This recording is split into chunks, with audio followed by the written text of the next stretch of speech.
celebrities are starting to come forward with assistance to fight the California wildfires, which are still continuing to burn. Jamie Lee Curtis has pledged $1 million to Los Angeles fire relief efforts. She's one of many celebrities whose neighborhoods have been ravaged by the Palisades fire, the most destructive blaze in area history. And the Oscar-winning actress posted on Instagram her family foundation is starting a fund to support first responders and agencies fighting the fires. Others who are stepping up, the NFL donating $5 million, as well as the Los Angeles teams, the Rams and the Chargers. They're selling team-specific gear to benefit the LA Fire Department Foundation and American Red Cross. The teams are also hosting donation collection drives at sites all around LA. Wow. This is really important. I mean, you spent some years in California. You know, this is a story. Yes, and you know, when I was in California, the CBS sent me to Lahaina to cover the fires there. So to see, you know, it's so sad to see what's happening in California, because it just brought me right back to what we experienced here, but it's now nice seeing everybody coming together, and because that's what we need in this moment. Oh, yeah, really absolutely. Come together and support. It's going to take a long time to recover, we know. Yeah, in fact, right now they're still trying to get those fires under wrap. The Santa Ana winds are just making it very hard. Oh, so sad. Yeah. So sad.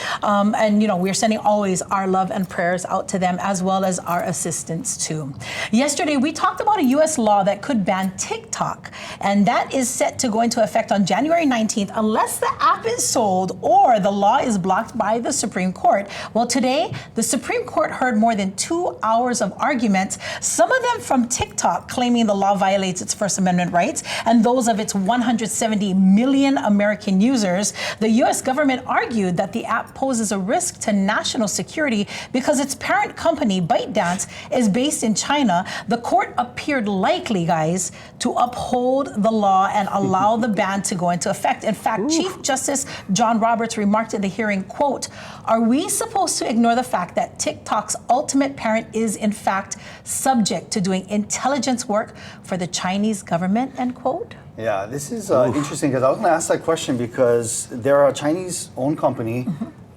Do they get a First Amendment right? I mean, that's a constitutional right for citizens of the United States of America. Correct. So I don't know if they have a leg to stand on unless, you know, like as you mentioned, that an American company comes in and buys it. I know you get those billionaires, Yes. a consortium of billionaires that are trying to in. come in to save it. Yeah. But I can tell you this, it's going to be a huge impact on users. By TikTok's own estimate, the 7 million U.S. small businesses that use the app stand to lose $1 billion in revenue, and around 2 million creators would suffer $300 million in lost earnings in just 1 month. That's not you, is it, Jordan? I'm not on TikTok. No, I'm not. Okay. But I know people who are, and I know they're really watching this closely, because it can, like you said, affect their careers in a sense. Yeah, you know? their businesses are all happening there. Right. I might lose some money. The 4 people that follow me on TikTok, they will be disappointed.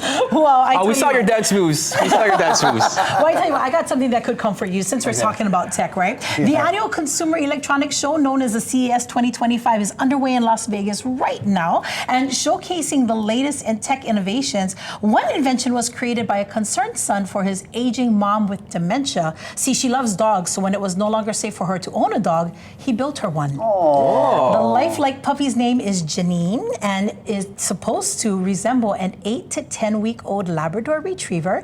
And Janine is a pet for people who can't have pets. It serves as a support animal and is meant to help those who may suffer from an array of issues like dementia, anxiety, loneliness, PTSD, and depression. It's a lap dog, so her mouth opens, tail wags, ears move, eyes open and close. She even has a sensory system where she can feel herself being touched and can respond to numerous voice commands. Wow. Well, I'll get you one of those when your 4 people jump off of TikTok. I like one pit bull. You know what I'm saying? With the spike like collar. Yeah. What a good way, though, to bring comfort to people, you know? Absolutely. Yeah, I love that. I don't need to pick up the mess. That's right. You walk around. She That's doesn't right. poop. I love it. I love that. All right, mahalo Lina Girl and Jordan for that. Again, today is National Quitters Day. This is where people typically quit their New Year's resolution. So this is the subject of our question. What percentage of people do just that by the second week of January? Is it 20, 40, 60, or 80%? Jordan, what's your guess? My guess was 20%. 20%, okay. I would say 20% too. I'm feeling optimistic about humans. Okay, well, let's see if you guys are off the mic. Wow. 80%. You guys are not akamai. Sorry, 80%. More We're than all half quitters. already. We all not buff like you, Jordan. Come on, bro. All right, if you knew the answer, you saw akamai. We'll be right back with some shakas and shout outs.